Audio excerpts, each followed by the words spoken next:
Nikola Tesla, the man who dreamed in lightning. Welcome, weary traveler. You're safe now. You found your way to another quiet corner of history to snooze by, where the past drifts in like a soft breeze, and every detail is told gently, with care. Tonight, we invite you to lie back, relax your body, and let your thoughts settle like dust on old bookshelves. As you slowly unwind, we'll travel together into the mysterious, dream-filled life of Nikola Tesla. A man of storms and silence, of radiant visions and sleepless nights. A mind that lit up the world, yet faded in shadows. You don't need to worry about remembering anything. There's no test here. Only time to rest. Let the story wash over you like soft static in the night. And if you enjoy this quiet journey through time, please take a moment to like this video, subscribe to the channel, and leave a comment below letting us know what forgotten soul or story you'd like us to whisper next. It helps the channel grow, and helps others find their own peaceful escape through history. Now, close your eyes if you'd like. Let the world fade, and drift with us into the strange and beautiful dreams of Nikola Tesla, the man who imagined a world powered by the invisible. Part 1. Born of Lightning. The storm came suddenly. Over the dark green hills of Smiljan, in what was then the Austrian Empire, the skies had grown heavy with clouds. The rain had started slowly, in gentle taps against rooftops and tree leaves. But by nightfall, the heavens had opened. Lightning cracked the sky with searing brightness. Thunder echoed off the mountains like the rolling of ancient drums. And in a small house lit only by flickering oil lamps, a child was being born. It was July 10, 1856. The midwife, hunched with age and sweat-soaked linen, looked anxiously at the sky as the laboring mother cried out again. Wind rattled the shutters. A fork of lightning split the sky outside the bedroom window, illuminating the room in brief, ghostly silver. The child's first cry rose above the thunder, sharp and fragile. The midwife, caught between reverence and fear, murmured under her breath, "He will be a child of darkness." But the mother, calm despite her exhaustion, turned her face toward the stormlight and whispered, "No, he will be a child of light." And so, in the middle of a storm that shook the very sky, Nikola Tesla was born. His parents, Milutin and Georgina Tesla, known as UKA, named him after his uncle. They were part of the Serbian Orthodox community, and the family was devout, modest, and close-knit. His father, Milutin, was a priest and a writer, a man of deep religious conviction, but also one who loved logic and language. He wrote poetry and sermons, and filled the family home with books, stories, and quiet discipline. His mother, UKA, was different. Though she had no formal schooling, she had a brilliant mind for mechanics and memory. She could recite long passages of epic poetry from memory, and she had a gift for crafting, spinning wool, repairing tools, building small household gadgets from wood and wire. It was from her, not his father, that Nikola would inherit his gift for invention. Even as a young child, he was unlike the others. Tesla later wrote that he had an unusually sharp sense of hearing and sight. He could hear clocks ticking from distant rooms and see images in his mind with almost painful clarity. These were not daydreams, but full visual hallucinations, sparks of imagination so vivid that he would sometimes flinch or cry out, thinking them real. At first, the adults around him thought he was just imaginative, then strange, and finally, gifted. From the moment he could speak, Nikola asked questions. Not the usual ones about animals or colors or toys, but questions about the stars, the way light moved through a room, and how water knew to flow downhill. He would lie awake at night, staring at the ceiling, trying to feel the rhythm of his heartbeat or the pull of the earth beneath the floorboards. He was gentle, with a narrow face and watchful eyes. The kind of boy who could sit for hours in stillness, listening to the wind move through pine trees. But he was also intense, drawn to challenge, to perfection, to systems of thought that bent the mind in unexpected ways. His first deep sorrow came when he was 5 years old. His older brother, Dane, was widely considered the true prodigy of the family. He was bright, well-liked, and already showing signs of rare intelligence. One day, while riding a horse, Dane suffered a fatal accident. Nikola was nearby when it happened. Some accounts suggest he may have witnessed the fall. The loss shattered the Tesla household. Milutin and UKA were overcome with grief. And Nikola, sensitive and still forming his understanding of the world, withdrew even further into his mind. He later claimed that visions, both haunting and enlightening, began after Dane's death. He would see flashes of light, hear sounds no one else could hear, and drift between waking and dreaming in long, confused stretches of thought. Some wondered whether he had simply been broken by loss. But in truth, something had also awakened in him. As if his mind had begun tuning itself, like a strange, invisible instrument, to frequencies no one else could hear. As he grew, Tesla developed obsessions. He loved numbers, particularly those divisible by 3. He began to count his steps, wash compulsively, and arrange objects in precise patterns. But these weren't quirks of anxiety. For Tesla, they were rituals, attempts to impose harmony on a world that often felt chaotic. He also became fascinated by natural forces. He would watch thunderstorms for hours, standing just out of the rain, observing how the lightning reached down to touch the hills. He spoke of light as if it were alive. He would later recall a moment, during a particularly violent storm, when he felt something shift inside him, as though a part of him resonated with the crack of thunder and the smell of ozone in the air. At school, he excelled in mathematics and physics, often completing complex equations in his head faster than others could copy them down. His teachers were amazed, but sometimes wary.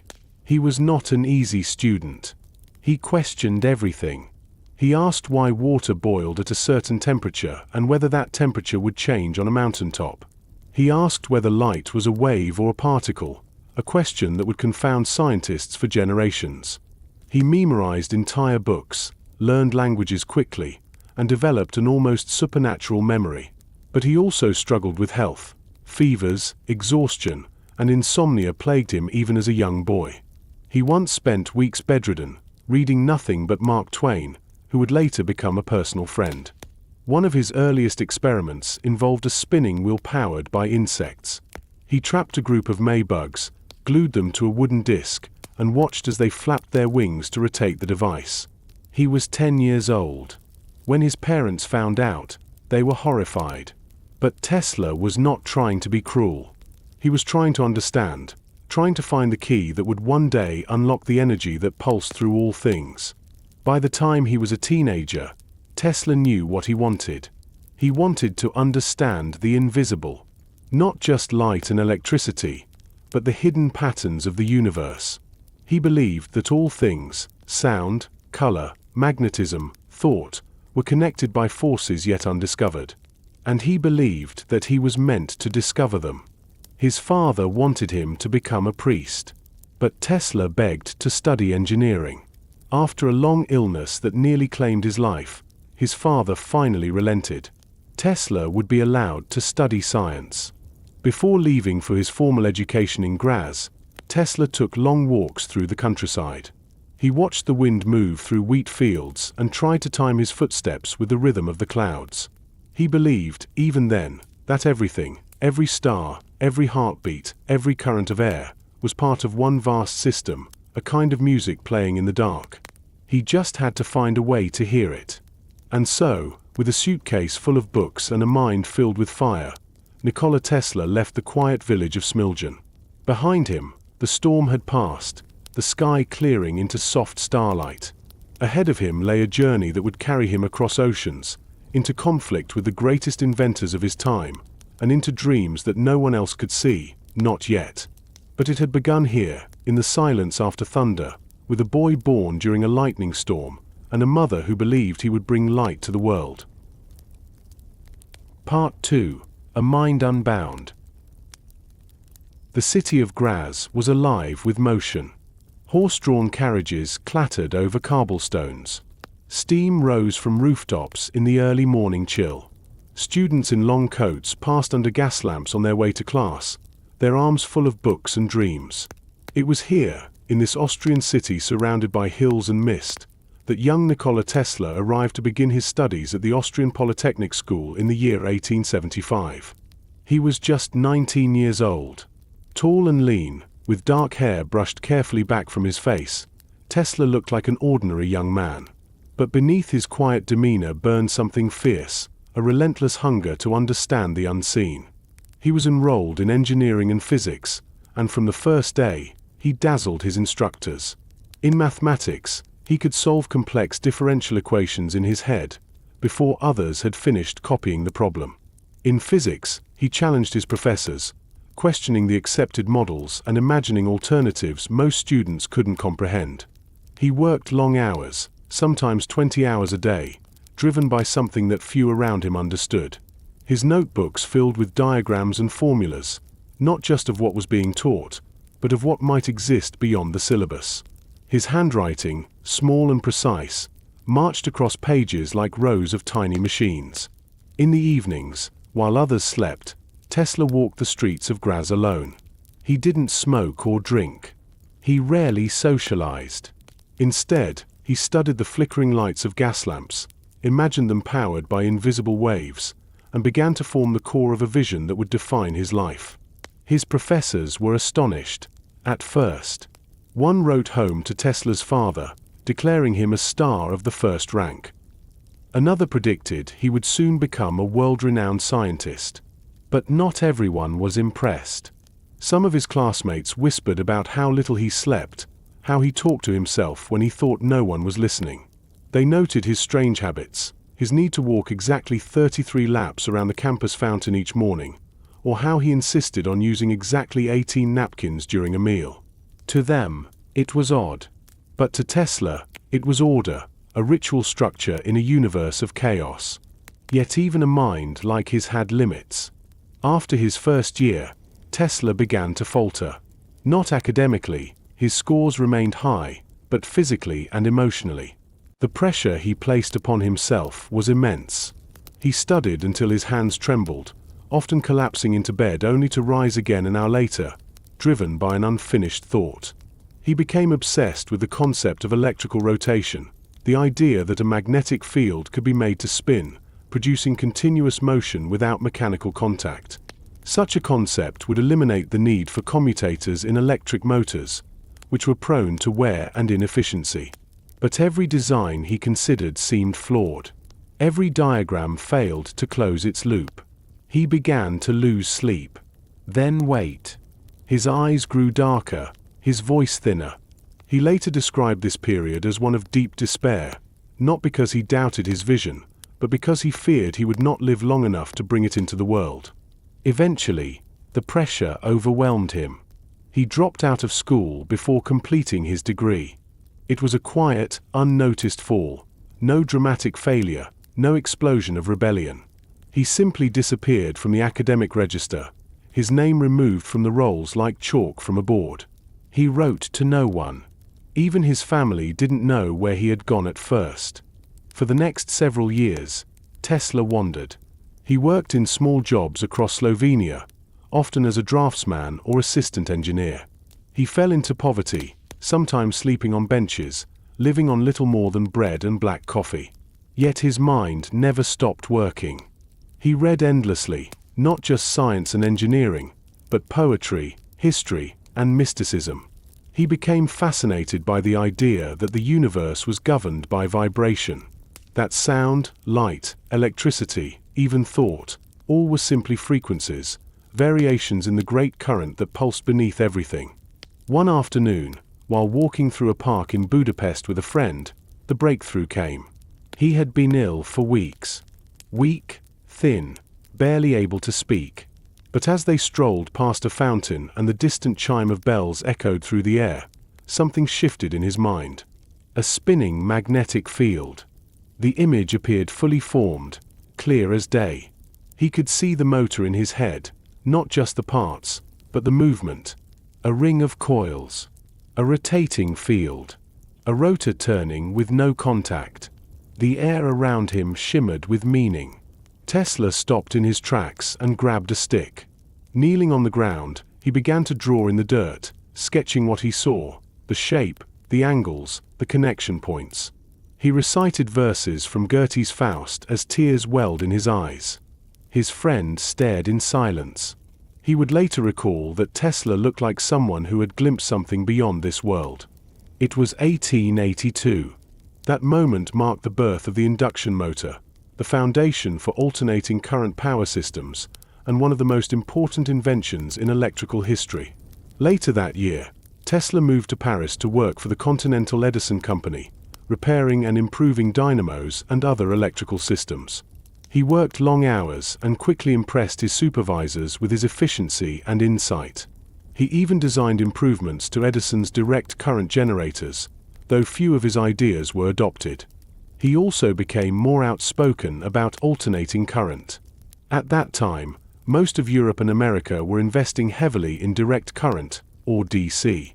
It was easier to understand, simpler to build. But Tesla saw its limitations. It could only travel short distances. It wasted energy. It was, in his words, a primitive solution.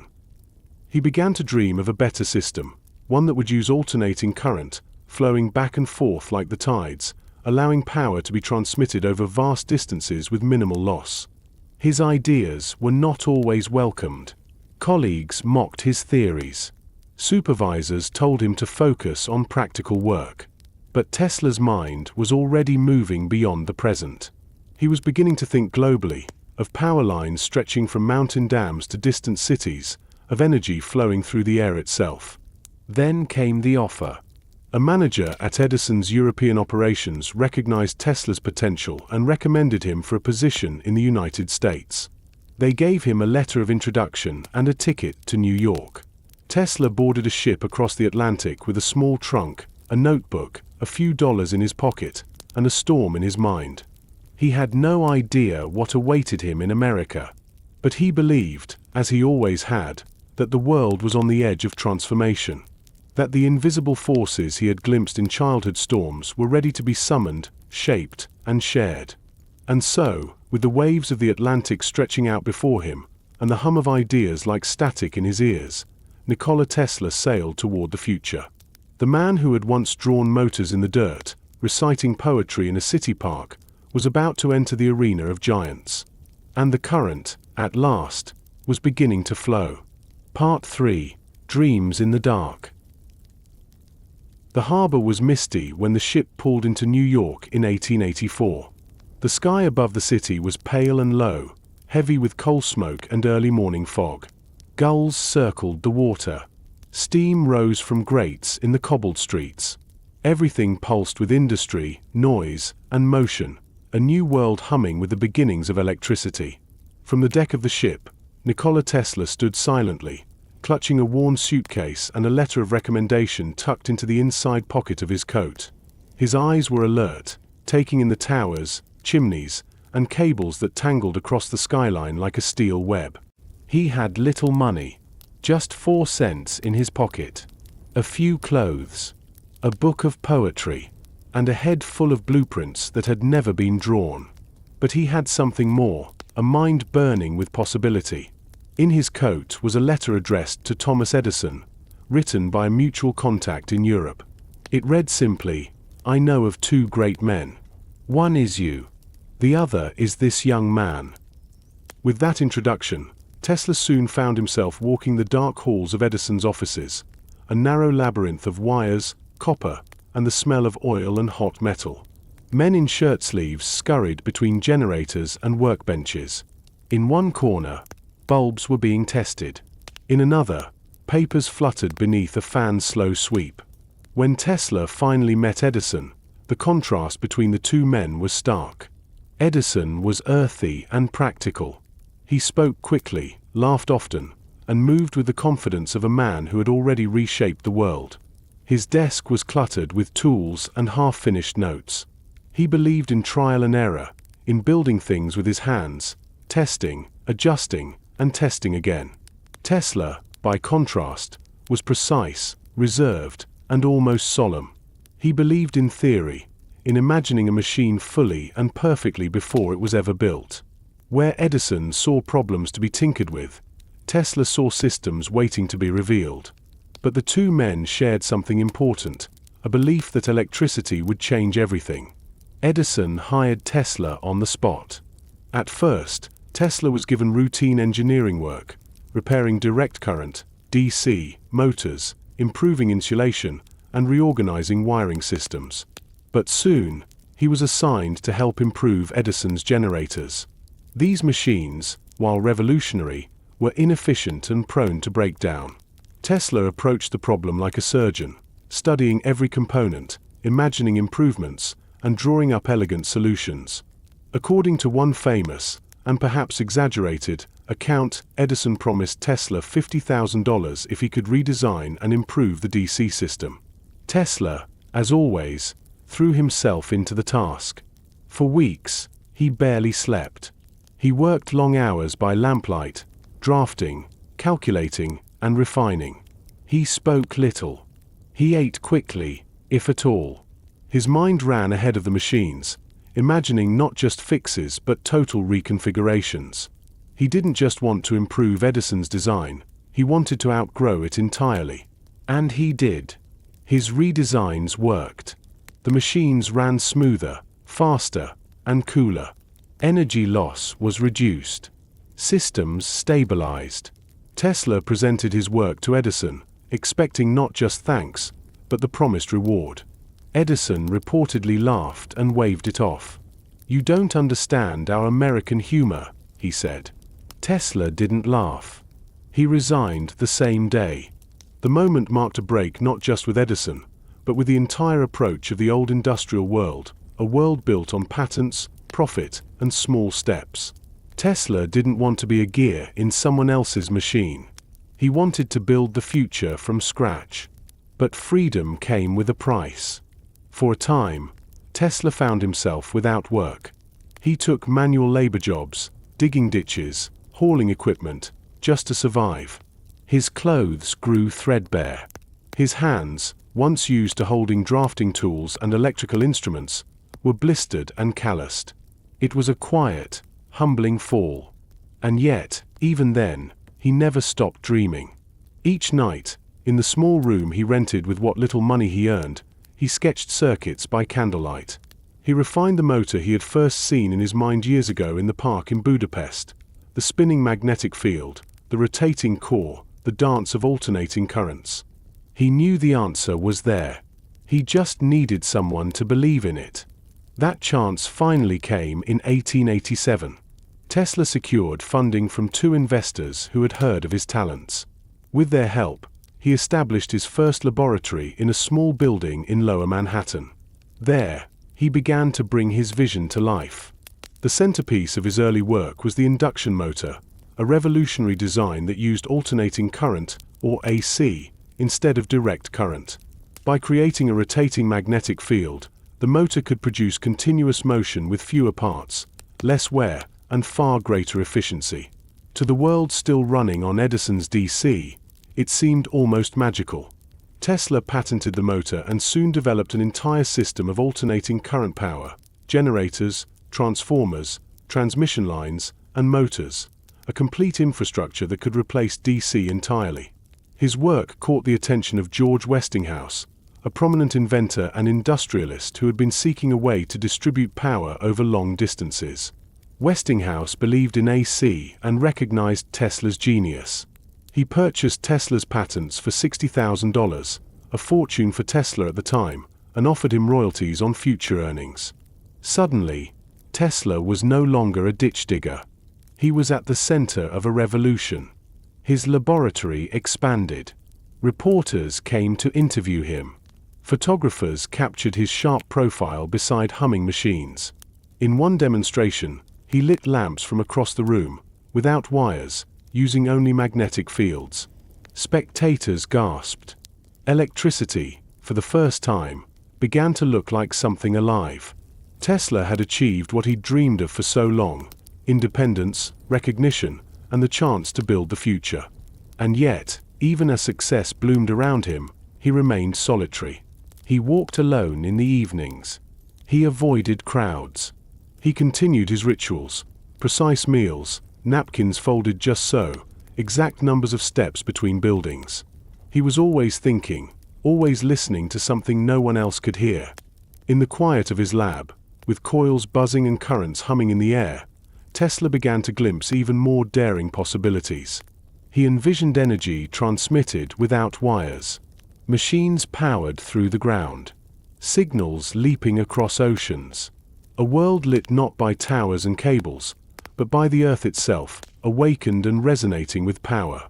His dreams were growing faster than the world around him, and soon they would bring him into direct conflict with the man he had once worked for, Thomas Edison, and ignite one of the most dramatic and public battles in the history of science. But on quiet nights in the laboratory, long after the city had gone to sleep, Tesla wasn't thinking about rivals or royalties. He stood alone in the dark, watching arcs of blue fire leap from metal spheres, and whispered to the currents as if they could hear him. Because in his mind, they could. He believed electricity was not merely energy, but a language, and he had learned to speak it. Part 4. The War of the Currents. The battle lines were drawn not with soldiers, but with wires. Not with rifles, but with coils, currents, and promises of light. At the heart of this strange and silent war stood two men who had once shared a handshake, and would never do so again.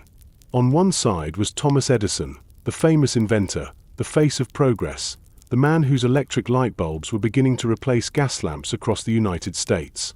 On the other stood Nikola Tesla, quieter, stranger, and newer to the American stage, but armed with ideas that threatened to change everything. This was not a war of weapons. It was a war of vision, a war of voltage, and the world would not be the same once it was over.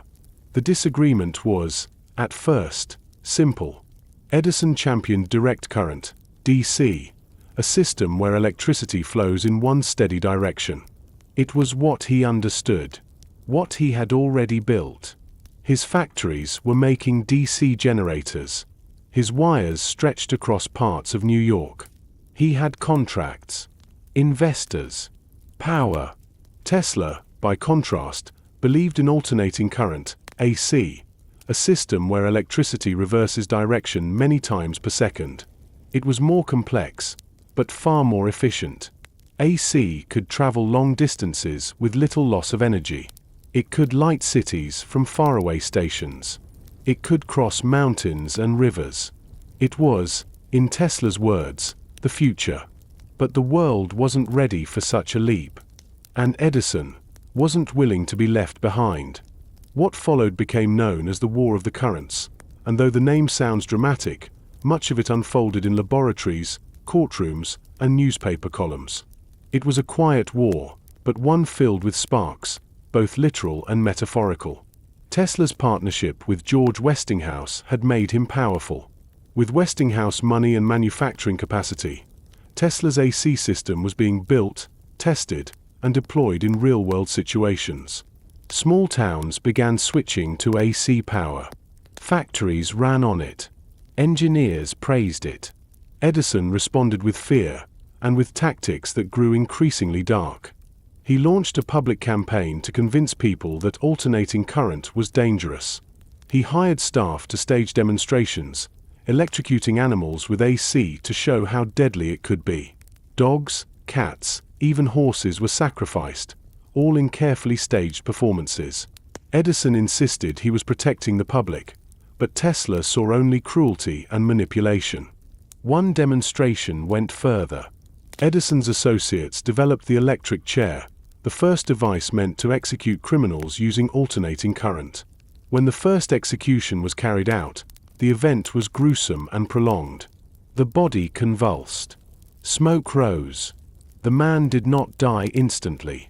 Still, the point had been made. To many, alternating current was now linked to death. Tesla, appalled by the spectacle, refused to participate in the back and forth. He gave no gruesome demonstrations. He did not smear Edison in return. Instead, he kept working, improving his designs, perfecting motors, transformers, and switches. He gave lectures and demonstrations that showed AC's elegance and power without fear. One night, At a lecture in St. Louis, Tesla demonstrated his Tesla coil, a high-frequency transformer that shot arcs of lightning into the air. He stood calmly on stage, allowing electrical discharges to flow across his body without harm. He lit bulbs in his hands without wires. He explained the science with clarity and grace. The crowd was astonished. Some called it magic. Others, genius. Tesla called it inevitability. His demonstrations won him admiration from scientists and showmen alike. Mark Twain, who had become Tesla's close friend, attended many of his performances and once quipped, "I have seen the future and it sparkles." Still, the war of the currents dragged on. Then came a turning point, an opportunity so large that it would decide the winner. The 1893 World's Columbian Exposition, to be held in Chicago, would be the largest World's Fair in history, a celebration of science, culture, and progress. One of its great challenges was how to illuminate the entire fairground, night after night, for months. It would require hundreds of thousands of electric lights, more than had ever been used in one place before. Edison, through his company General Electric, submitted a bid using DC power. But his price was steep, and his technology inefficient for the size of the project. Westinghouse submitted a competing bid, offering to light the fair using Tesla's AC system for a fraction of the cost. The organizers hesitated. AC was still controversial. But Westinghouse promised safety, reliability, and brilliance. And they won. Tesla's system would light the World's Fair. It was more than a contract. It was a message. In May of 1893, the fair opened, and the world saw what alternating current could do. At nightfall, a switch was thrown. And then, light. Hundreds of thousands of electric bulbs lit up the fairgrounds in an instant. A white, shimmering glow spread across walkways, towers, fountains, and pavilions. The crowds gasped. Children stared with wide eyes. Reporters scribbled furiously. It was the first time many had ever seen electric light. Tesla walked quietly among the displays, unnoticed. He wasn't interested in applause. He cared only that the system worked, that the invisible had become real. He gave lectures at the fair, demonstrating wireless power, neon lights, and remote control devices.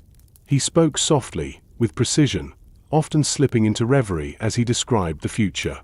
A future where energy flowed like air, where homes glowed without wires, where messages and power alike flew across the sky. The world had never seen anything like it. And the world chose AC. In the years that followed, Tesla's system became the standard. Cities across America adopted alternating current. DC faded into history, used only in narrow applications. Even Edison's own companies, under financial pressure, eventually shifted to AC. The war was over. But Tesla took no victory lap. He returned to his laboratory, now more determined than ever. If electricity could be transmitted across cities, he reasoned, why not across oceans? If power could light up a fairground from miles away, why not power a village without wires at all? He began to speak of wireless energy, of towers that could transmit power through the ground and air. He imagined a planet wrapped in fields of frequency, where anyone, anywhere, could draw free energy from the Earth itself. The press, now fascinated by him, began to print stories. Some described him as a visionary, others as a madman. Photos of Tesla appeared beside headlines about wireless power, death rays, and inventions not yet built. He became a legend and a mystery. But through it all, Tesla remained quiet. He walked alone, ate alone, thought in silence. The war was won. But Tesla was already dreaming of the next revolution. One not of wires, but of waves. And from the quiet edges of his laboratory, the world's most brilliant outsider began to build a tower unlike anything the Earth had ever seen. A tower that would reach not just upward, but inward, into the very resonance of the planet itself. Part 5. A City of Light. The night had changed. After the switch was thrown at the 1893 World's Columbian Exposition, the fairgrounds were no longer just a collection of buildings and tents. They became a city of light, aglow with thousands of electric bulbs, stretching like starlight across the land. People wandered beneath them in awe, their footsteps softened by the brightness above. It was like walking through a dream, one powered not by coal or candles, but by invisible waves moving through copper wire.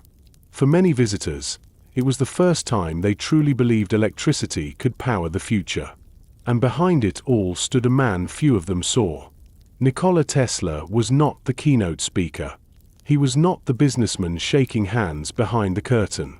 He was a presence, quiet, wandering among the crowds, observing the machines he had designed now humming silently beneath their feet.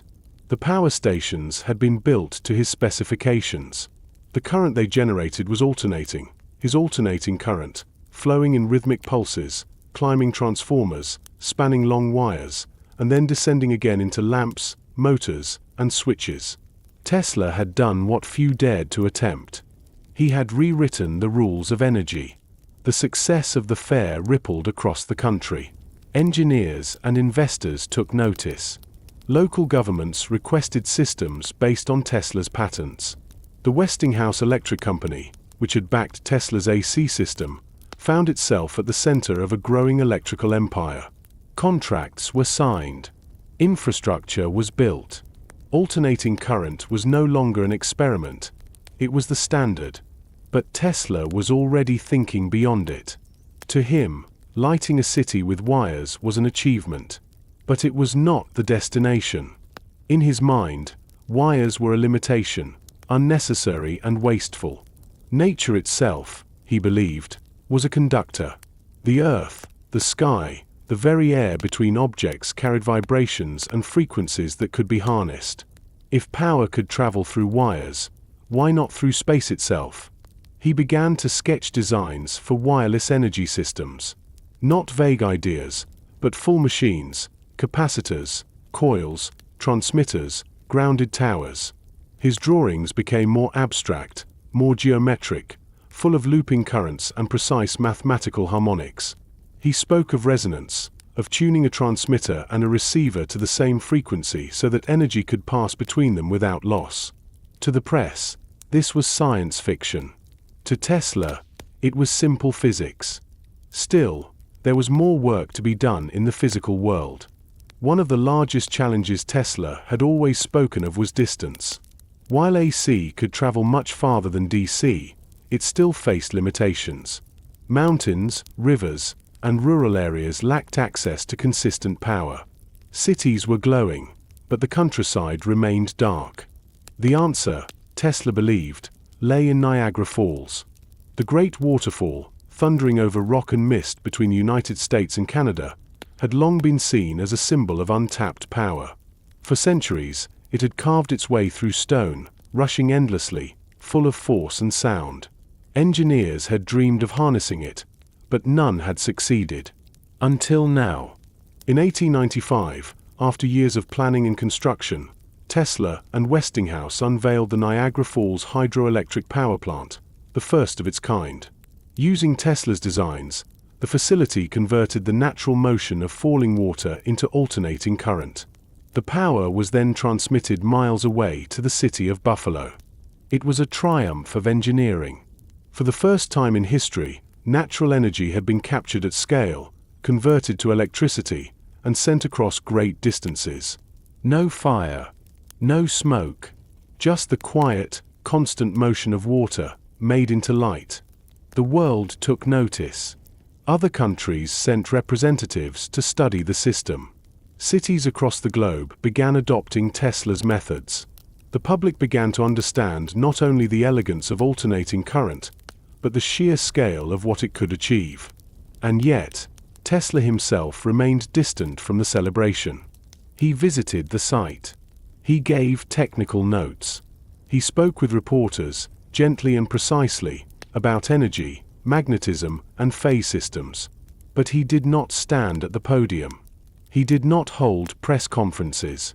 He had already begun thinking beyond Niagara.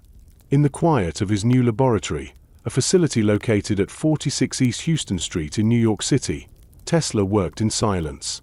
At night, the windows flickered with light as coils crackled and waves danced through the air.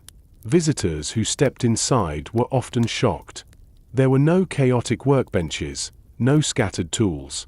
Tesla's lab was clean, orderly, more like a temple than a workshop. Here, he experimented not just with power systems, but with radio frequencies, oscillators, and high-voltage transmission. He built devices that pulsed with energy, producing quiet thumps that could be felt through the floor. He created sparks that leapt from sphere to sphere. He lit bulbs from across the room without wires. He claimed to be able to transmit signals, even power, through the earth itself. People began to whisper again. Some called him brilliant. Others, mad. He gave a lecture demonstrating wireless lighting, igniting tubes and lamps without any visible connection. Some spectators cheered. Others sat in stunned silence. He explained it all calmly, using terms like field, frequency, and resonance as if they were as ordinary as wood and stone. To Tesla, they were. He believed that the planet itself vibrated, that beneath the soil, currents moved in waves, that by building machines tuned to those waves, one could send power through the ground, like sound through water. No wires. No generators on every block. Just transmitters and receivers, carefully balanced, drawing energy from the atmosphere or from the Earth's own magnetic rhythm. It was a beautiful idea, and a dangerous one, at least to those who made their fortunes selling power. While Tesla saw energy as something natural, free, and ever-present, the world around him saw it as a product. A business. Something to be measured, sold, and taxed. And yet, Tesla pushed forward. His lectures became more expansive.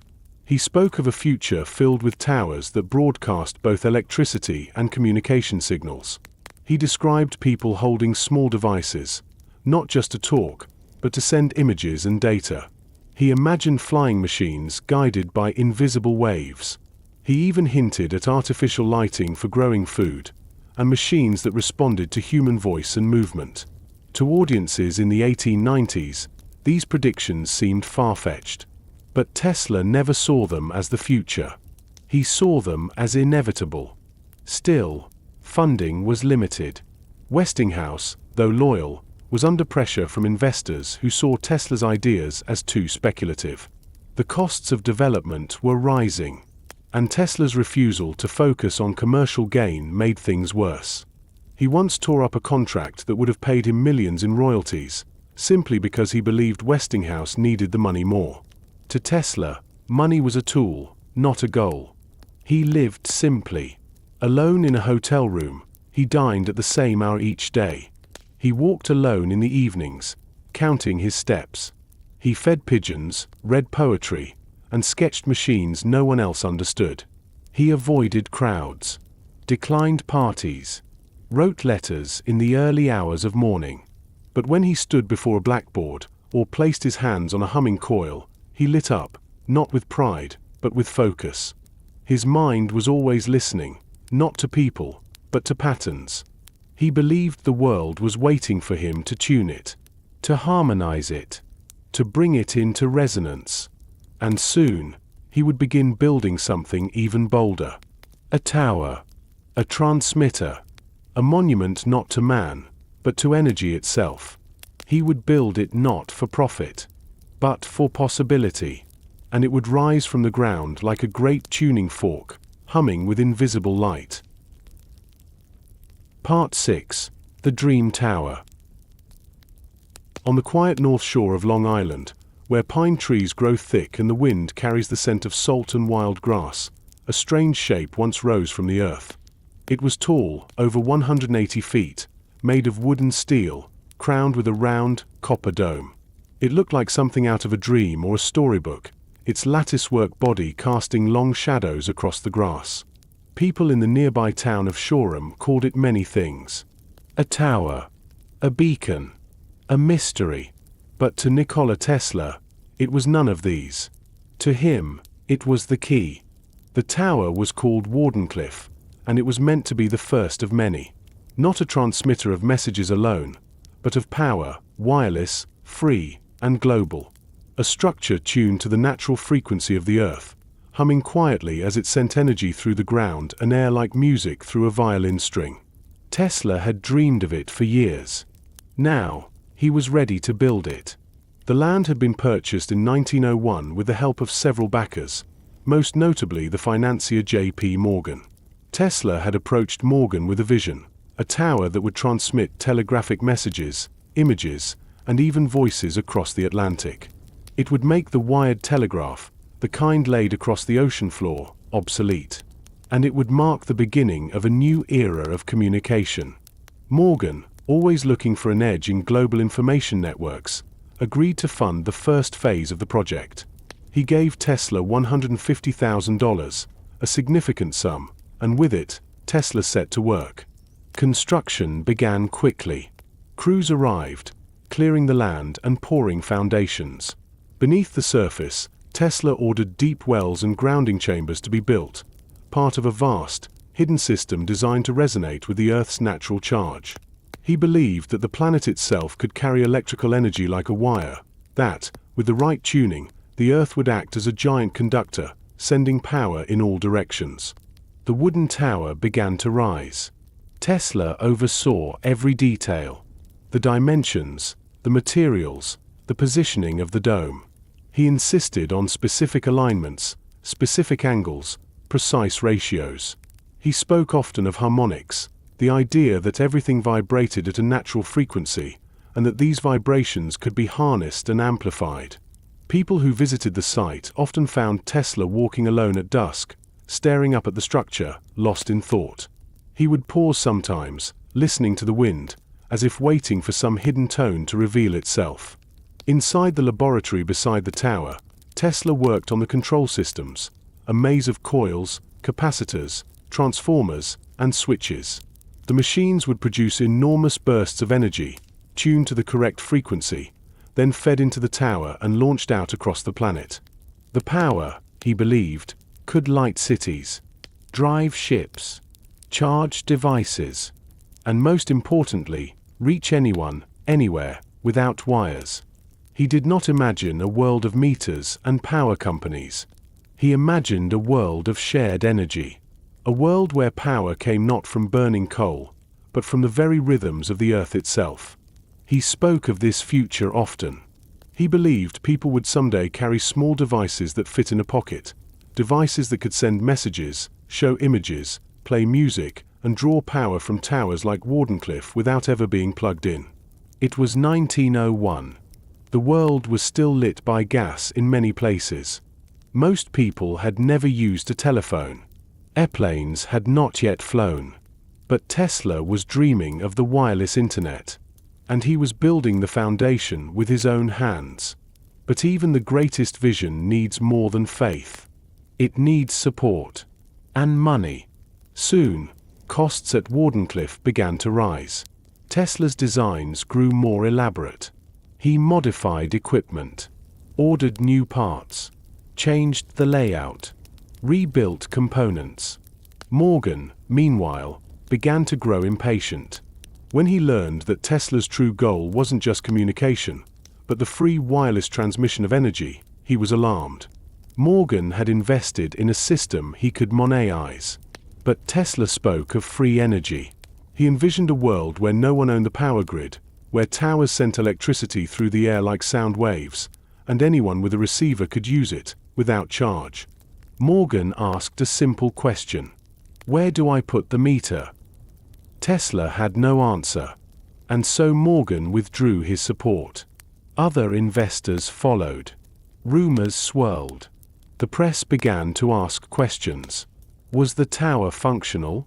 Was the technology sound? Was Tesla building a marvel, or chasing a dream too far?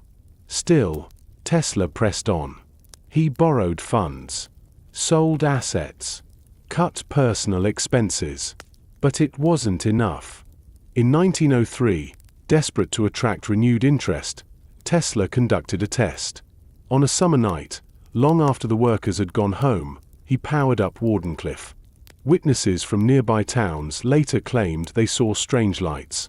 Blue sparks dancing along the tower.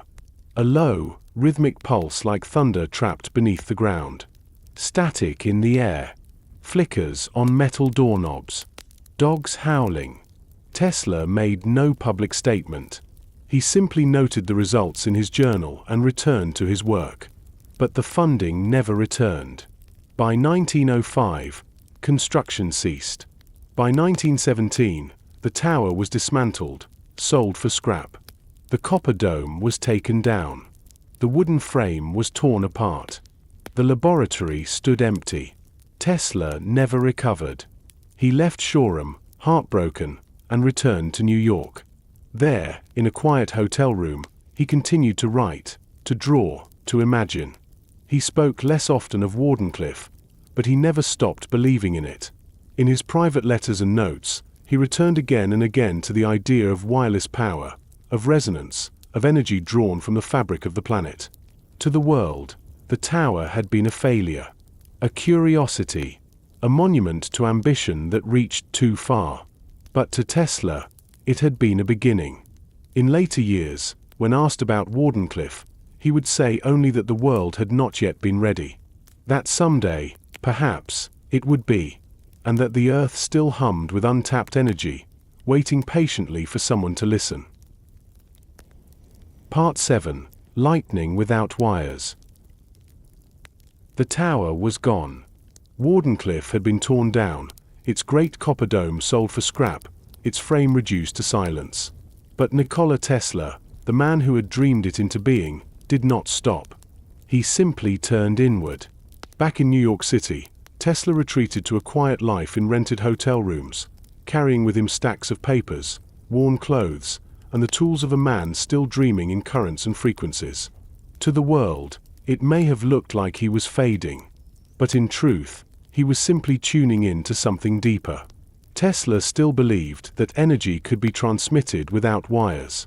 And though Wardenclyffe had not fulfilled its purpose, he continued to experiment, this time in smaller spaces, with smaller devices, but no less ambition. In a series of experiments in Colorado Springs years earlier, Tesla had built what he called a magnifying transmitter, a powerful coil that produced some of the largest man-made electrical discharges ever seen. Arcs of electricity leapt dozens of feet through the air. Thunder-like crashes shook the earth. The very ground seemed to thrum. Neighbors reported strange occurrences. Lights glowing when no power was connected. Metal objects vibrating in rhythm with an invisible pulse. Horses refusing to enter certain areas of the property. The ground itself humming underfoot. Tesla recorded everything. He believed he was on the verge of unlocking a universal principle, the transmission of energy through the earth itself. He envisioned not just towers and coils, but a planetary network. A world where power did not need wires, poles, or grids. A world where the atmosphere itself became the carrier, vibrating gently with the current of life. But that wasn't all. One night, while adjusting a receiver in his Colorado lab, Tesla claimed to have heard a signal. Not static, not interference, but a pattern. A pulsing, rhythmic sequence that he believed was intelligent. He would later write, with calm certainty, that he believed the signal was not of this earth, that it had come from somewhere else, perhaps Mars, perhaps beyond. He was cautious with his words, knowing how the press might respond. But he did not doubt what he had heard. And though scientists today believe he may have detected natural radio sources or signals from another experimenter, Tesla held firm to his interpretation. He had heard something, and that something had spoken in numbers. This began one of the most mysterious chapters of Tesla's life. He began to focus more deeply on vibration, not just of energy, but of thought. He believed the brain itself operated as a kind of receiver, that ideas, emotions, even memory, were forms of energy that could, in theory, be transmitted and received. To Tesla, the universe was a symphony of frequencies, and everything, from the movement of galaxies to the beat of a bird's wings, was part of that music. He spoke often of resonance, of how even a small force, applied at just the right frequency, could move mountains. He once demonstrated this in a New York laboratory using a small oscillator, a metal device no larger than a brick. When attached to a steel beam and activated, it began to vibrate gently. Tesla adjusted its frequency until the entire structure began to shudder. Cracks appeared in walls. Equipment fell from shelves. He had to smash the device with a hammer to stop it. Later, he joked that he could have destroyed a building with it, or even, with a large enough version, cracked the earth itself. Reporters seized on the story. They began referring to the device as a death oscillator, a so-called earthquake machine. Tesla, amused, never denied it, but he also never demonstrated it again. Instead, he returned to quieter work. He continued to develop high-frequency generators, experimented with early radio waves, and predicted the creation of radar years before its invention. He claimed to be working on a system that would allow ships to detect objects at a distance using reflected energy, an idea dismissed at the time, but one that would become essential to modern navigation. He also hinted, more than once, at what he called a teleforce weapon, a directed energy device that could defend a nation without the need for conventional armies. It was not a bomb, he said, but a beam, invisible, instantaneous, and devastating. He claimed it could bring down airplanes at great distances and render any attack impossible. He offered the design to multiple governments, hoping to create a kind of peace through deterrence. But no one took him up on it. Whether the device ever existed remains a mystery. Tesla never revealed its full plans. Only hints.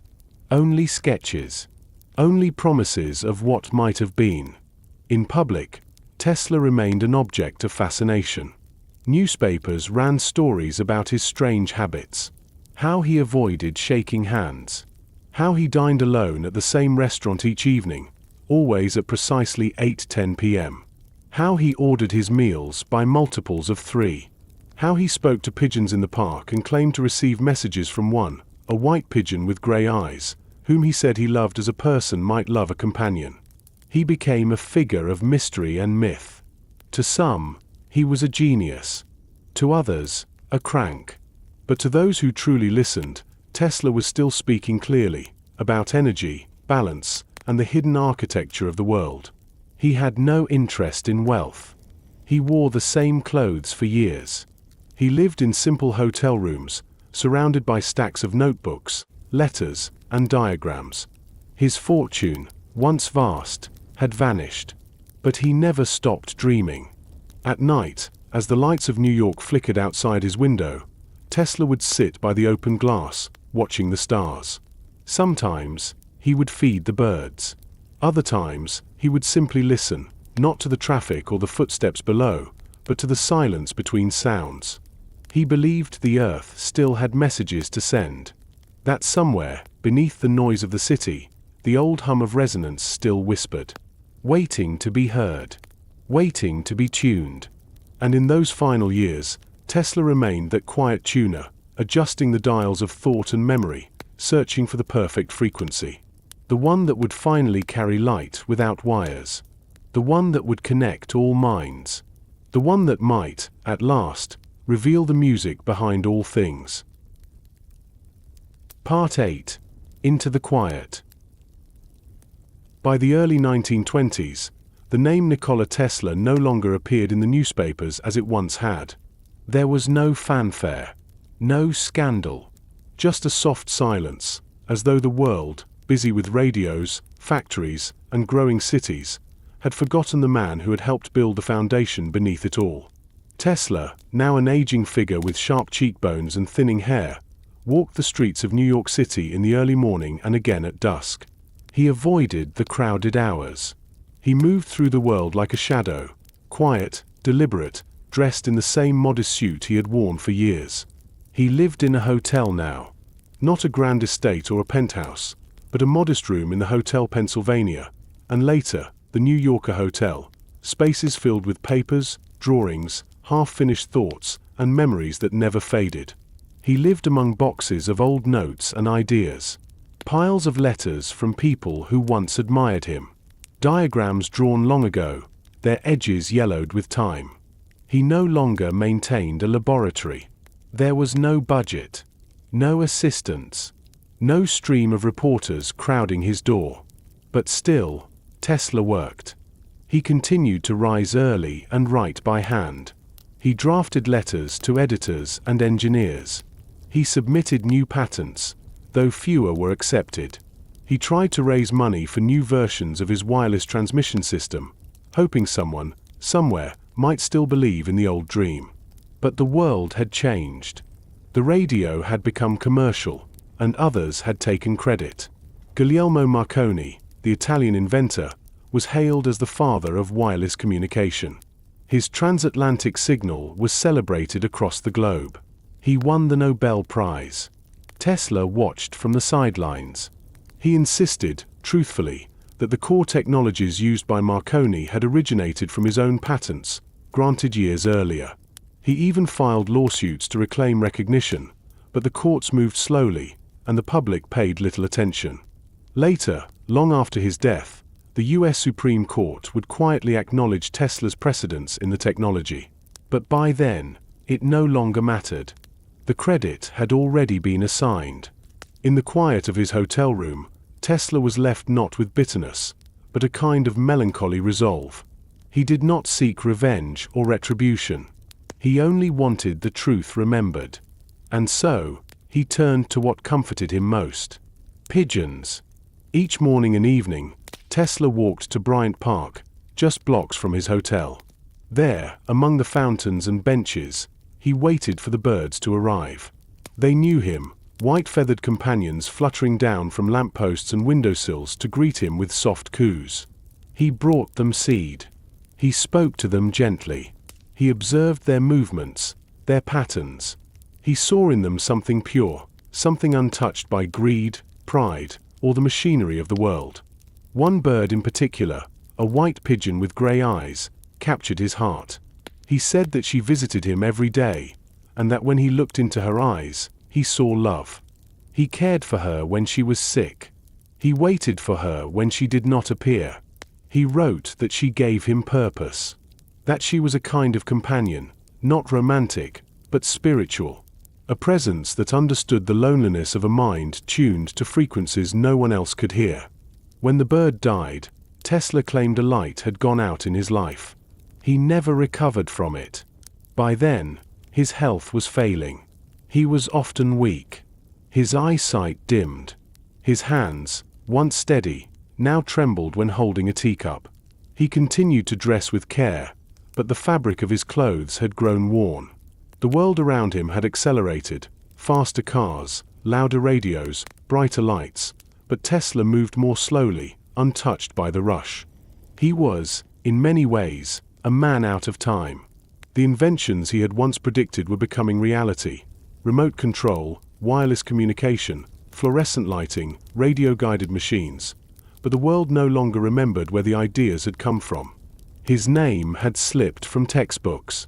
His patents expired. His finances drained.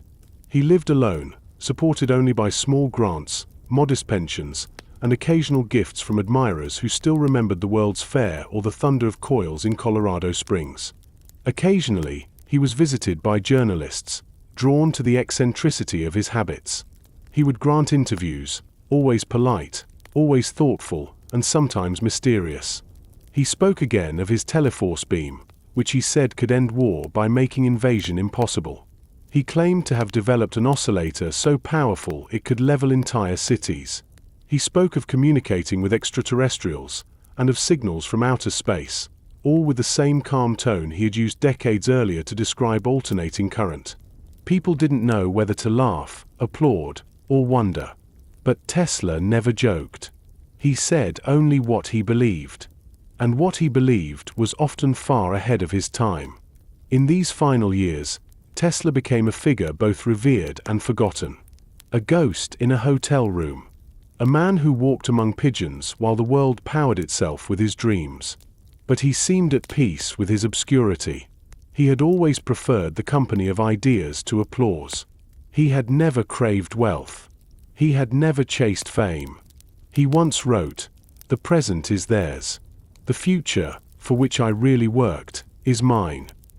And so, as night fell over New York and the city lit itself with humming energy moved by motors and currents he had first imagined, Tesla sat by his window, watching the lights, listening for signals, and holding quiet conversations with the silence that only he understood. He was fading, yes. But he was fading gently, like the last note of a long symphony. And the world, though it had forgotten him for now, would someday listen again. Part 9. The Last Spark. The snow fell gently over New York. It was January 1943. The city, wrapped in winter silence, moved slowly beneath heavy skies. Steam curled from chimneys. The windows of old buildings glowed softly. And in one corner of Manhattan, in a room on the 33rd floor of the New Yorker Hotel, an old man lay still in his bed, his hands folded neatly across his chest. Nikola Tesla had slipped away in the night. He had lived in that room alone for 10 years, room 3327, its windows facing west toward the river, its walls lined with papers, notes, and quiet memories. He had no nurse, no secretary, no family nearby. Only the pigeons at the park knew him well, and they had long stopped waiting at the windowsill. He was 86 years old. A housekeeper found him on the morning of January 8th. The hotel manager called the coroner. A few officials arrived. The death certificate would later list the cause as coronary thrombosis, a clot, sudden and silent. There were no signs of struggle. No mess. Just stillness. The final flicker of a brilliant, wandering light. There was no grand funeral. No state procession. No monuments carved in his name, not yet. Just a handful of close friends and admirers, quietly mourning the passing of a man who had once dreamed of lighting the world with currents pulled from the air. But something unusual happened next. Soon after his death, government officials arrived at the hotel. Men from the Office of Alien Property Custodian entered Tesla's room, removed his trunks, boxes, and stacks of documents. These included blueprints, notebooks, letters, and many of the papers he had been working on in his final years. Tesla, though a US citizen, had been born in the Austrian Empire, and during wartime, all foreign assets were subject to review. The boxes were catalogued, sealed, and transferred to a warehouse in Manhattan. It was never confirmed exactly what they found. Later reports suggested the material included designs for advanced energy systems, proposals for directed energy weapons, and theories about the Earth's resonance. There were rumors of a death ray, a powerful particle beam Tesla had spoken of in interviews, and notes hinting at new principles of propulsion and communication. But none of it was made public. A short time later, a man named Dr. John G. Trump, an electrical engineer and professor at MIT, was assigned to review the documents on behalf of the US government. After his analysis, Dr. Trump declared that the material, while fascinating, contained no viable military applications. Nothing dangerous, nothing revolutionary. And with that, the matter was closed. The documents were kept in storage. Some were eventually returned to Tesla's relatives. Others were lost. A few remain missing to this day. The mystery only deepened. What had Tesla been working on in his final months? What thoughts had filled the last pages of his notebooks? Had he truly unlocked a new form of energy, or simply drifted deeper into a dream too vast for his time? No one could say for certain. The press published brief obituaries. They mentioned his genius, his eccentricities, and his pigeons. Some recalled his rivalry with Edison. A few noted his role in the invention of the induction motor. But most spoke of him in past tense, as a man whose best years were long behind him. There was no parade, no candlelight vigil, no great speeches. But elsewhere, quiet hearts felt his passing more deeply. In laboratories and engineering schools across the world, young inventors paused. In Serbia, where Tesla had been born, candles were lit in small churches. In New York, a few older men who had once shaken his hand sat in silence, remembering the coils, the sparks, and the way he used to talk about light as if it were alive. In time, the world would begin to remember. But in that cold January week, the Earth simply turned on, powered by motors he had designed, running on current he had championed, and few stopped to consider the man who had first imagined it. His possessions were scattered, his papers boxed, his pigeons waiting. The room at the New Yorker stood empty. Later guests would sleep there without knowing. They would draw the curtains, turn on the lights, and sit where Tesla had once gazed out into the night sky, listening for signals the rest of the world could not hear. And yet, in a way, Tesla had already made peace with his own disappearance. He had often said that his real work was not for the present, that his dreams belonged to the future, that somewhere, someday, the ideas left unfinished would be picked up again. His final written notes reflected a strange calm. He wrote of vibration, of universal energy, of love, and of light. He believed the universe itself was alive, and that thought, like electricity, could ripple through space long after its source had gone dark. And perhaps he was right. Because though his body faded, his influence never did. Tesla's ideas lived on, in the alternating current that lit homes across continents, in the wireless systems that wrapped the Earth in invisible signals, in the turbines spinning water into energy, in the satellites tracing orbits around a planet he once imagined as a single, connected whole. The last spark had flickered, but the current continued. He had always said that energy could never be destroyed, only transformed, only transferred, only passed forward, like a whisper in the dark. And so Tesla passed, not with thunder, but with stillness, not in battle, but in rest, not with mourning, but with resonance. He had dreamed in lightning. And now, at last, the storm had quieted. Part 10. Echoes in the Silence. When Nikola Tesla passed away in the quiet of a hotel room, the world barely noticed. It was 1943. The war was still raging across Europe and the Pacific. News of battles, losses, and shifting alliances filled the newspapers. The death of an old, eccentric inventor did not command headlines. It was a brief mention, a paragraph, a few respectful words. Then, silence. No great tributes. No national remembrance. Just the slow closing of a chapter few had been reading. And for a while, it stayed that way. The world moved on, glowing with electric lights, humming with motors, flickering with radios, all powered, in part, by Tesla's inventions. But his name rarely appeared. His patents had expired. His lab had been dismantled. His journals were boxed and forgotten in archives. In schools, children learned about Edison and Marconi, about motors and circuits and power grids, but few were taught that Tesla had envisioned them first, that he had designed them differently, that he had done it alone. Even among scientists, his reputation drifted into the realm of myth. Some dismissed him as brilliant but unstable. Others saw him as a dreamer whose genius had been lost in his eccentricities. And yet, the silence was not complete. Some remembered. In Serbia, his homeland, his name was whispered with reverence. In dusty university basements, students uncovered his papers with awe.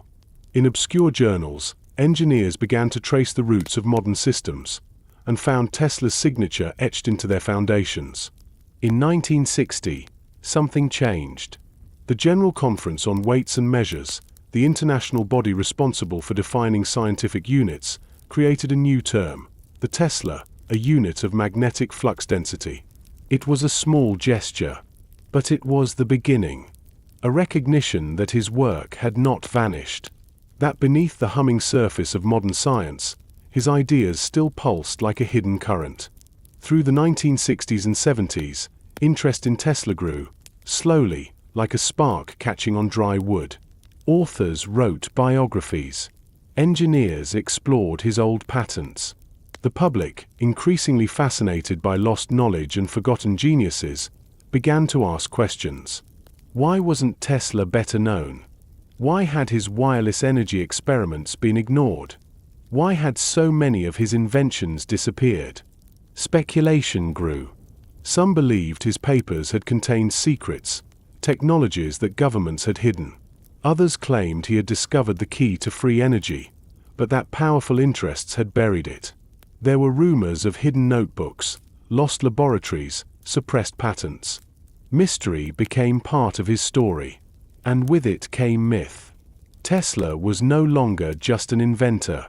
He became a symbol of forgotten brilliance, of purity in science, of the inventor unchained from profit or politics. By the 1980s, his name had returned to classrooms. By the 1990s, it appeared in documentaries, lectures, and novels. By the early 2000s, it had become legend. And in 2003, something remarkable happened. A small car company in California, dedicated to electric vehicles, chose a name. They called it Tesla. Not for Edison, not for Marconi, but for the man who had dreamed of a world powered by silent motors and invisible waves. The name caught on. The cars became popular. And suddenly, Tesla's face, thin, angular, contemplative, was everywhere. Young people began to read his quotes. Old photos of his lab, with lightning arcing across the air, were printed on posters and t-shirts. Engineers cited his influence. Musicians referenced him. Movies depicted him. He had returned. Quietly, gradually, but completely. In Belgrade, the Nikola Tesla Museum opened its doors, housing thousands of his original documents, models, and personal belongings. People from around the world came to see the coils, the drawings, the journals written in tiny script. In the United States, cities began to honor him. Statues were built. Streets renamed. Academic papers re-examined his ideas, finding new relevance in his theories of resonance and energy transmission. What had once seemed impossible, towers beaming power through the air, no longer seemed so absurd in the age of wireless charging, Wi-Fi, and satellite internet. Even the dream of free energy was no longer pure fantasy. Scientists in the fields of renewable energy and quantum mechanics began exploring ideas Tesla had described a century earlier, ideas that had once been called science fiction. And in 2006, the FBI declassified over 250 pages of Tesla's confiscated documents, releasing them to the public. Most contained technical notes, personal letters, and incomplete concepts. But they reignited the mystery. The missing pages. The unfinished plans. The dreams left unexplored. People began to wonder. What else had he seen? What other frequencies had he touched that we had not yet learned to hear? In a way, the silence after his death had created an echo, one that grew louder with each passing year. And through that echo, Tesla became more than a man. He became a reminder that science can be beautiful, that imagination is a kind of truth, that sometimes the future arrives long after its architect has gone. His voice, once ignored, now spoke across time, through textbooks and tributes, through circuits and songs, through towers and satellites, through the soft humming of electric motors spinning in silence beneath the surface of the world. He had said once, long ago, the day science begins to study non-physical phenomena, it will make more progress in 1 decade than in all the previous centuries of its existence. And perhaps, that day is still coming. Or perhaps it is already here. As we charge our devices through the air, speak through invisible waves, and connect across the globe without wires, it's easy to forget that these conveniences were once dreams, born in the mind of a man who walked alone among pigeons, listening to the earth's hidden music. And now, long after the world had turned its back, it turns again, to face him, to thank him, to remember. Part 11. The Frequency of Thought. Nikola Tesla believed that the world was made of vibration. Not just sound or light or electricity, but everything. Every atom, every cell, every heartbeat and thought, every gust of wind and shaft of sunlight. All of it, he said, was frequency. To Tesla, The universe was not a collection of solid objects, but a vast, living field of movement. A sea of energy in constant rhythm, humming beneath the visible world like music behind a closed door. And the key to understanding it, to mastering it, was tuning. If you want to find the secrets of the universe, he once wrote, think in terms of energy, frequency, and vibration. This belief was not poetic. It was practical. It shaped everything he built. When Tesla designed motors, generators, or coils, he wasn't just trying to create movement. He was seeking harmony, the exact rate at which fields aligned, where force became flow, and energy moved without resistance. It's what allowed his machines to run quietly and efficiently, where others sputtered and failed. But for Tesla, this idea extended beyond machines. He believed that thought itself was a vibration, a pattern of energy, produced by the brain, that could travel, interact, and even influence the world.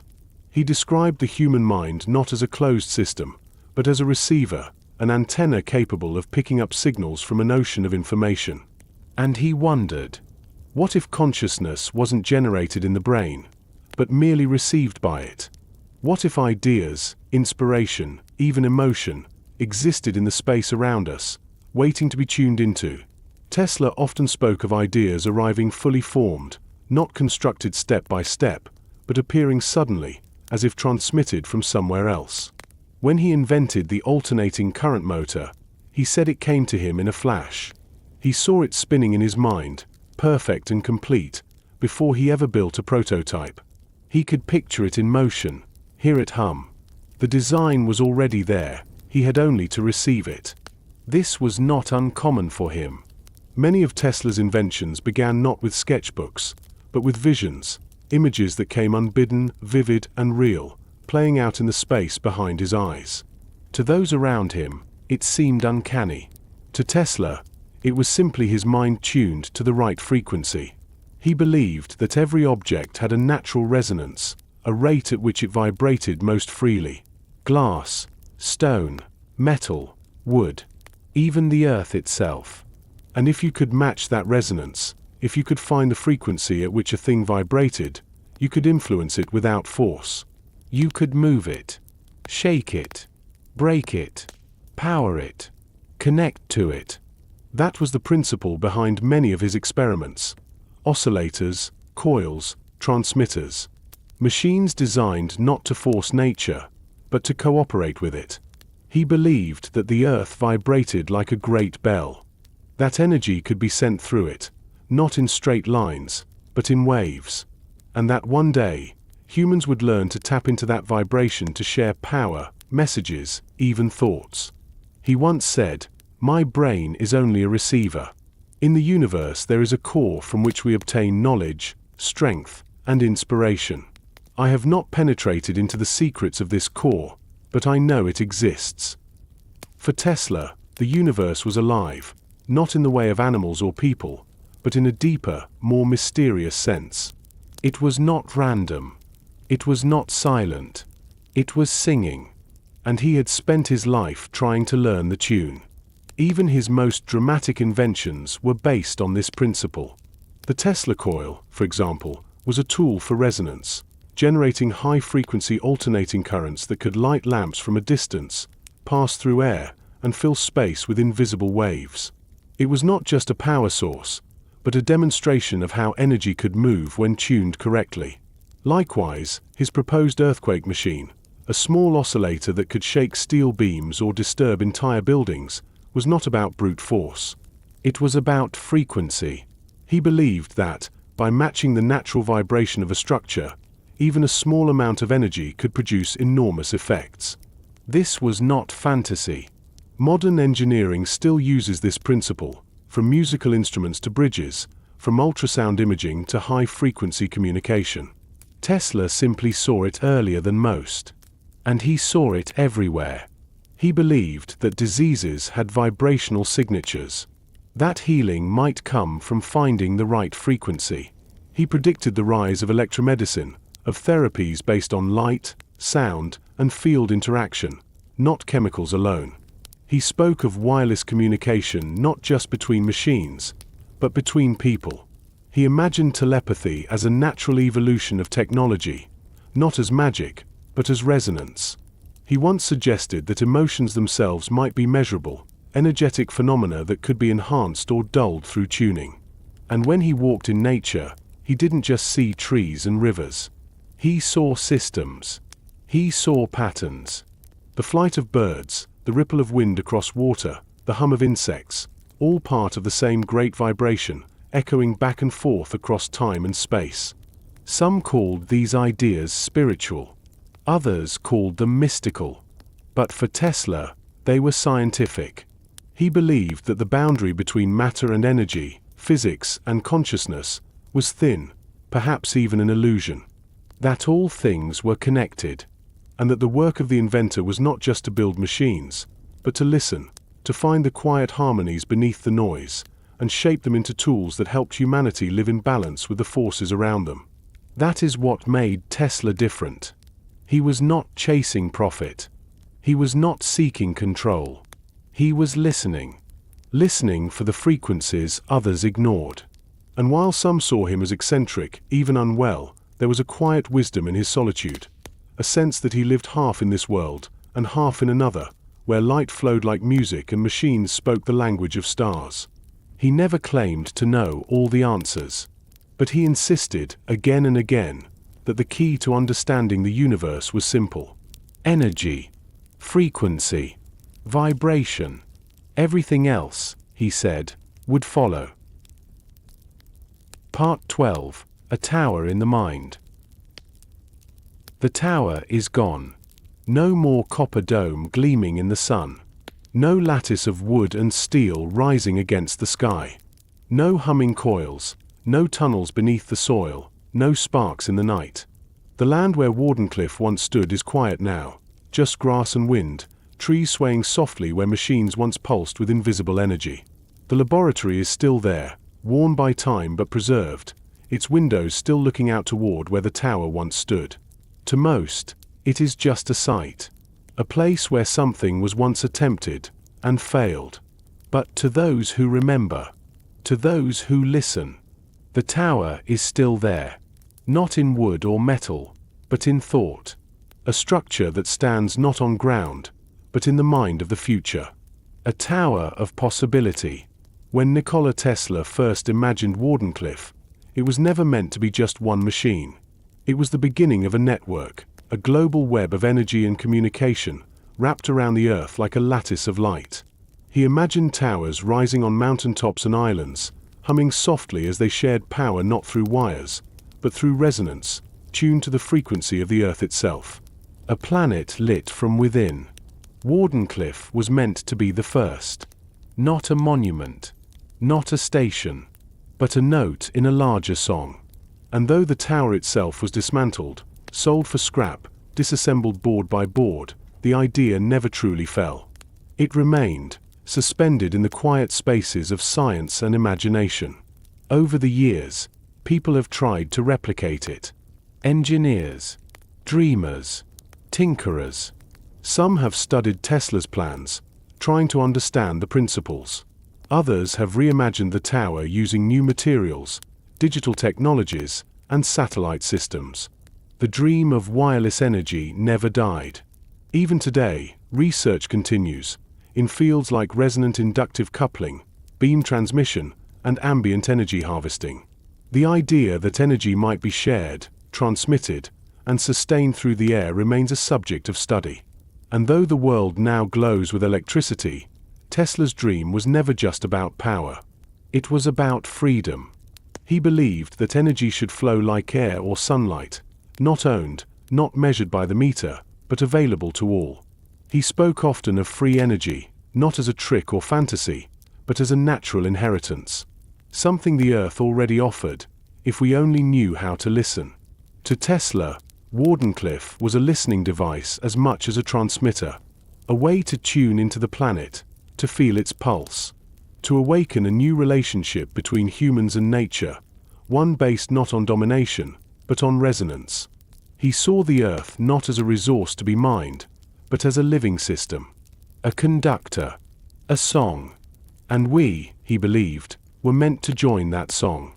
The tower was just the beginning, a way to raise a note into the sky. When Tesla walked the halls of Wardenclyffe, he did so not with the stride of a businessman or the urgency of an investor. He moved like a priest in a temple. Quiet, focused, reverent. He spoke little during construction. He directed with precision, insisting on alignments, dimensions, proportions. He believed the geometry of the tower mattered, not just for engineering, but for energy flow. It had to be right. It had to be tuned. Many who visited him during those years didn't fully understand what he was building. They saw wires, coils, and schematics. But Tesla saw something else. He saw a system, not only of technology, but of trust. A system where energy was shared, not sold. Where information passed through the air freely. Where no one was in the dark. And that's why Wardenclyffe, though torn down, remains a kind of living memory. It represents not failure, but a question still waiting to be answered. Can we build a world that runs not on competition, but on cooperation? Can we create systems that serve all instead of just a few? Can energy, like knowledge, like kindness, be given without cost? Tesla believed it could. And in the years after his death, his dream continued to flicker, passed quietly from scientist to student, from writer to reader, from engineer to idealist. Even now, when you see a satellite dish, a cell tower, a charging pad, you are seeing echoes of Tesla's tower. The structure is different. The materials have changed. But the principle is the same. To send something unseen. To receive something distant. To move light through space. To connect across silence. In recent years, interest in Tesla's life has surged again. Films have been made. Books written. Conferences held. The tower, once forgotten, has become a symbol once more. In 2012, after decades of neglect, a public campaign raised money to buy and preserve the Wardenclyffe site. Thousands of people contributed. A museum was planned. The laboratory was saved. The land was cleaned. The silence was broken. People from around the world, scientists, children, artists, dreamers, gathered to walk where Tesla once stood, to stand in the shadow of a tower no longer there, but somehow still present. They came not just to honor the past, but to continue the vision. Because in the end, the true tower was never in Shoreham. It was in the minds of those willing to dream as Tesla dreamed, boldly, endlessly, without regard for profit or fame. A tower built of ideas, of resonance, of belief. A structure that, even now, stands tall in the dark, waiting, listening, ready to hum again. Part 13. Machines of the Mind. In 1898, inside a grand hall at Madison Square Garden, something unexpected happened.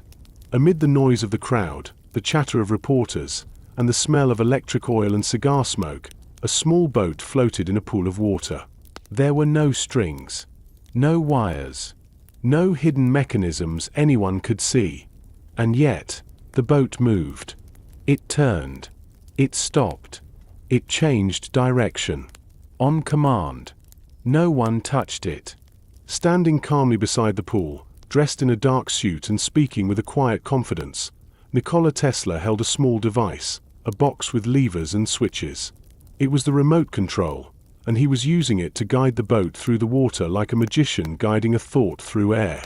It was one of the first public demonstrations of wireless control, a technology no one had seen before. The audience gasped. Some applauded. Others were uneasy.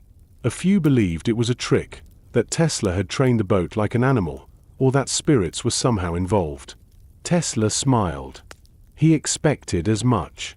What few understood at the time was that this small, simple boat was more than a novelty. To Tesla, it was the first step toward a new kind of machine, one that could sense, respond, and perhaps even think. He called it a teleautomaton. A machine that could follow commands not by wires or gears, but by receiving signals through space, pulses of frequency and vibration, like thoughts cast across the air. Today, we call it robotics. But in Tesla's time, the word didn't exist. Still, he imagined it. Not just machines that obeyed commands, but machines that learned, adapted, made decisions. Machines that operated without human guidance once activated. Not as weapons or laborious, but as partners, extensions of human intention. He believed that automata would someday become so advanced that they would appear to possess consciousness. That, given the right design, a machine might respond in ways indistinguishable from life. He was not afraid of this. He saw it as inevitable.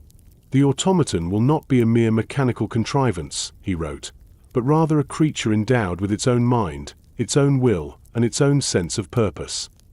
This was in 1900, decades before computers, digital logic, or artificial intelligence.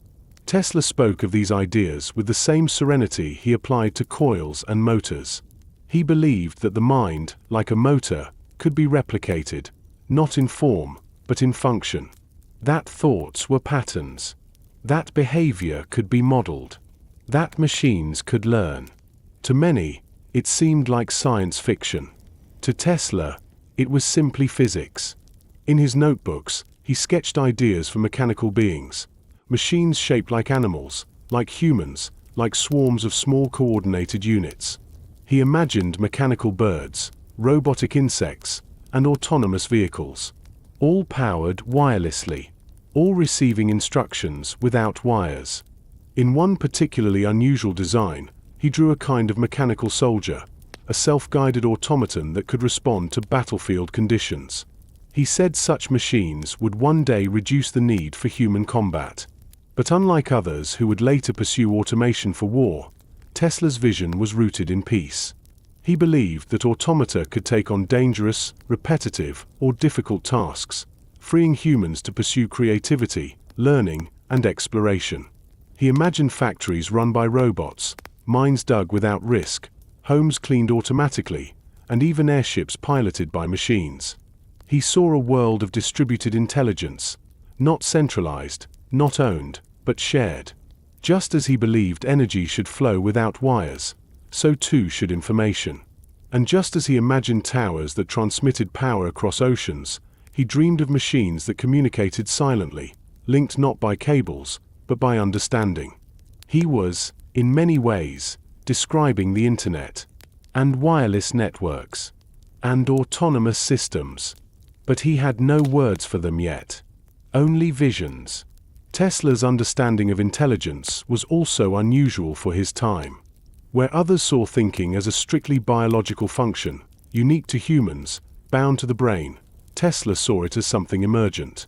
He believed that intelligence was the result of organized complexity, patterns forming over time, adapting, self-correcting.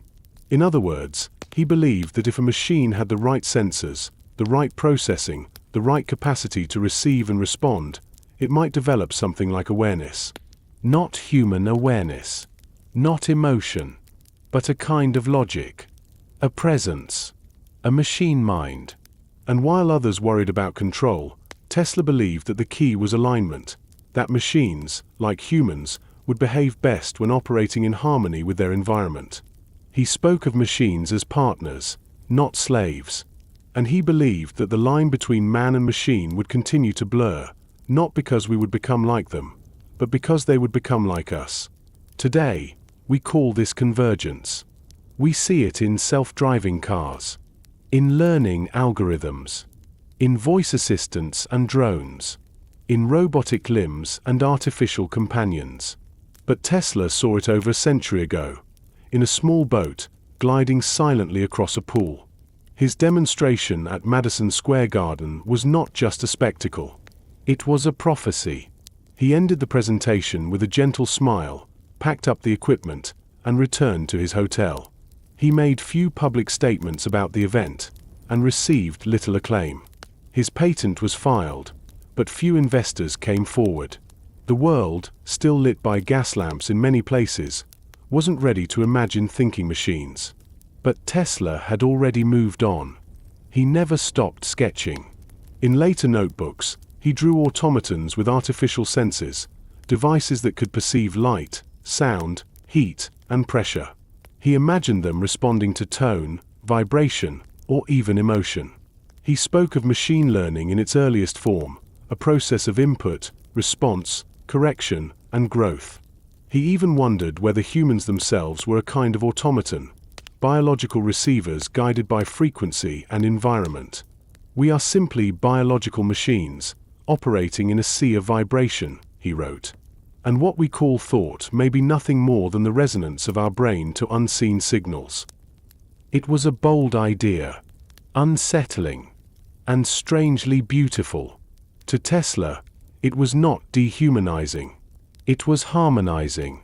It meant that intelligence was everywhere, not locked in skulls or circuits, but emerging wherever pattern and purpose met. And perhaps, in that idea, Tesla saw a kind of hope. That machines might not be our rivals, but our reflections. That intelligence, wherever it arises, is a form of listening. And that all minds, human or otherwise, might someday learn to resonate together. Part 14. The Light That Remains. The world has moved on. Cities stretch into the sky, pulsing with electricity. Trains glide on magnets. Satellites whisper to phones. Lights blink on without thought. Signals cross oceans in silence. Cars drive themselves.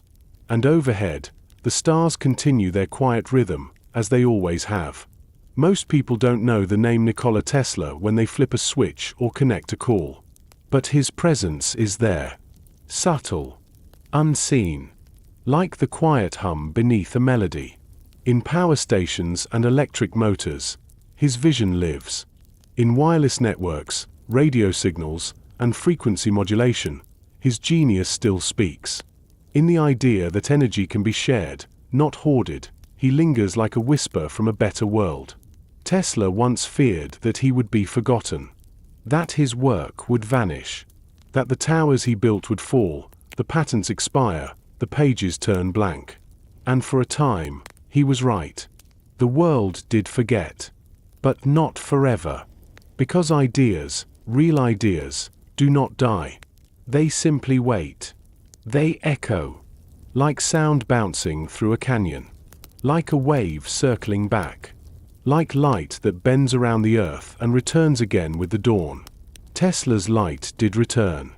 It returned in the hands of those who saw what he saw, not just machines, but possibility. It returned in the voices of teachers, in the scribbles of students, in the sparks that dance when someone touches science for the first time and feels the pulse of the universe move through them.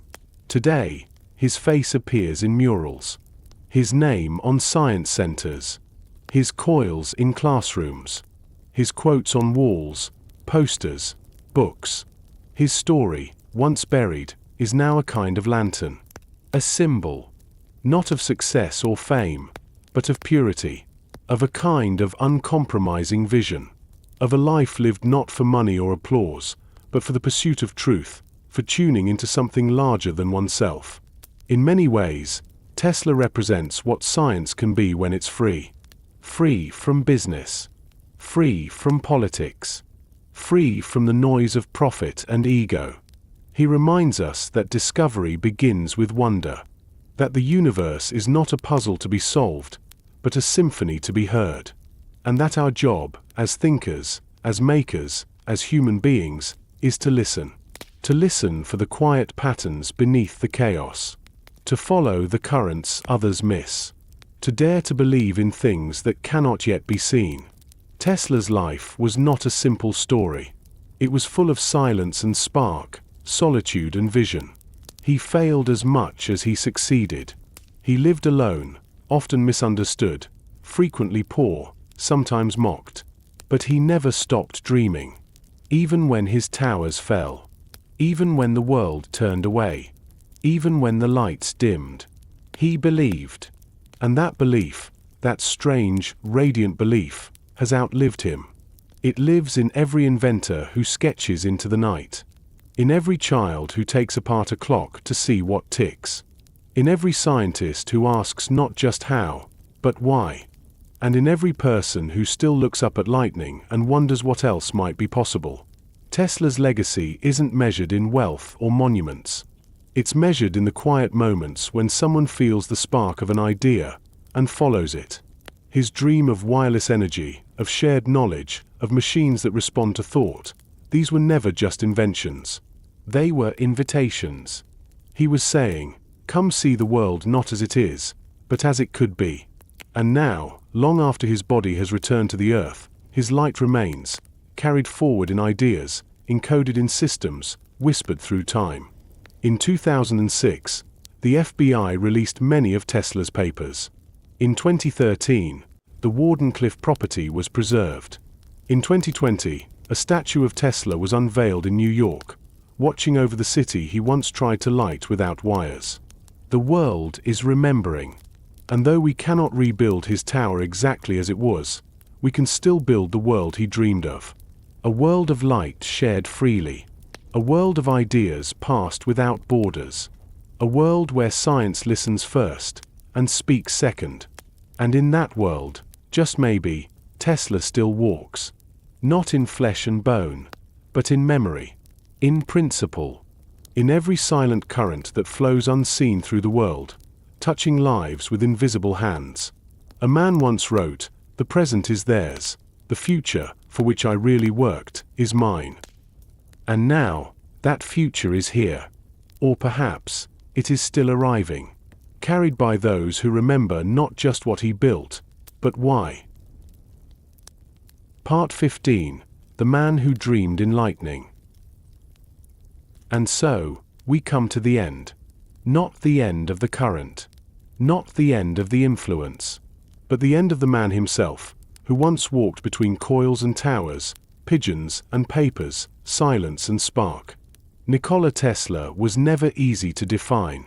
He was not quite a scientist, not quite an engineer, not quite a mystic, but something in between. A rare combination of precision and poetry. He measured fields in fine numbers, but also listened to the vibrations of thought.